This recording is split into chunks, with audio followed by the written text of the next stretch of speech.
Hi guys, welcome to Investing with GYK, and this is going to be a short correction video again. Sorry I keep making mistakes, but I do double check my work and try to make sure that if I notice some errors, I'll correct them. So the error that I was noticing is um, I was using um, cost of warranty as part of overhead for Tesla, and that's not fair because in here they specifically say that the cost of automotive sales revenue include blah blah blah blah blah, and here this says and reserves for estimated warranty expenses. They do say that that warranty isn't included in the leasing part. So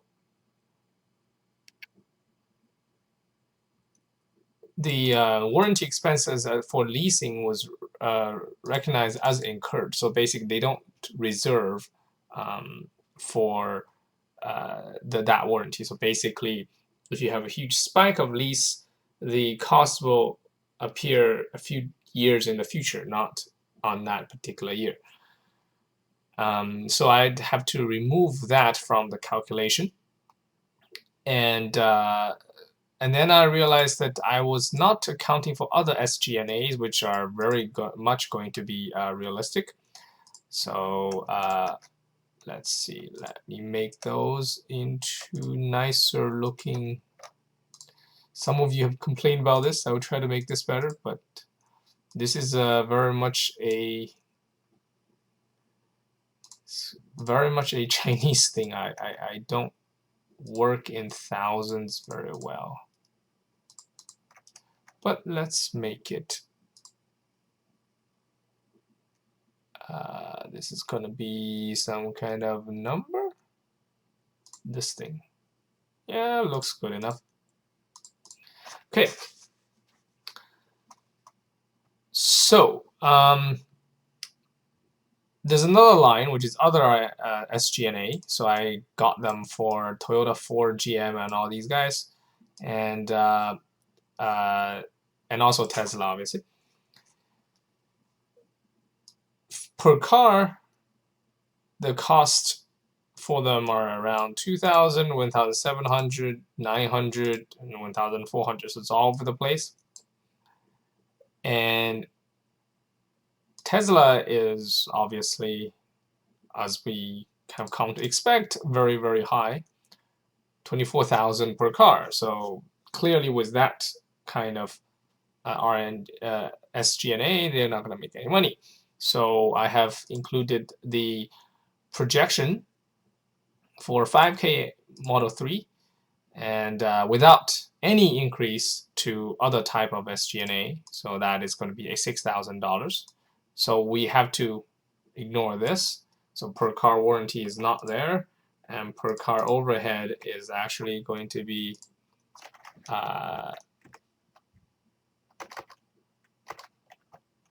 J16, right? And then I thought about it. Okay, so Tesla actually has other businesses as well. Although arguably a lot of the services revenue actually should belong to automotive because they sell second used cars essentially, and most of that comes from the leasing, as far as I know.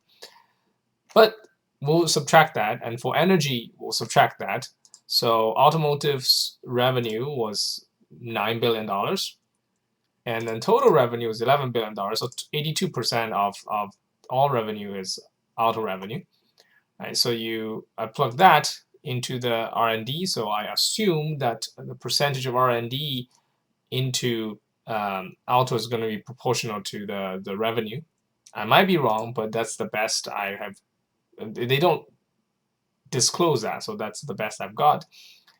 So with that, the R&D per car is going to be like 3,100, and other SG&A per car is going to be like 5,000 something. So per car overhead, if you project that out, is going to be this plus that.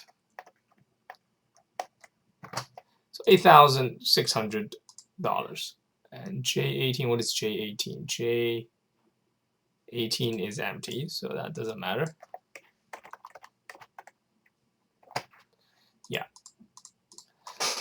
So taking away the effect of other sources of revenue, assuming the proportionality of R&D and SG&A towards and revenue themselves, we're looking at about $8,000 per car. So unless, even based on this analysis, if we can even project out to say they were able to cut out their SG&A by half, right? So that will reduce $2,000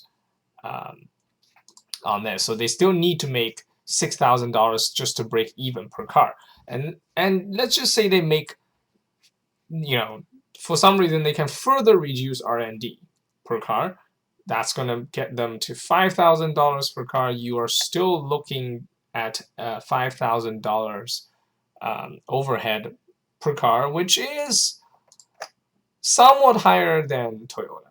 So let's even say that they get to Toyota level, or everybody else's except maybe GM looked a bit very much suspicious. $3,000 per car. They need to make essentially.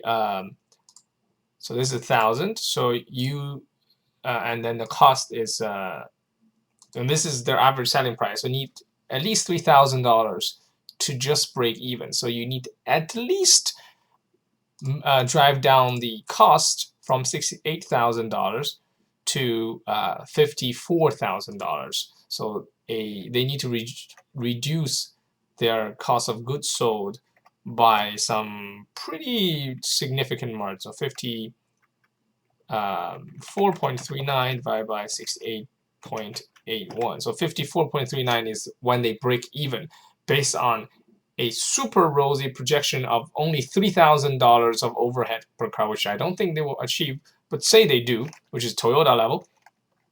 That will get you, basically they need to reduce the cost by, so this is cost reduction needed for break even based on 3K overhead per car, right?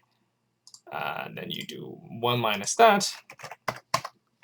So you need about 21% cost reduction. So let's see if they can get there on or how close they are to getting there once we get to the 2018 Q2 numbers. And that's it for today, and see you next time.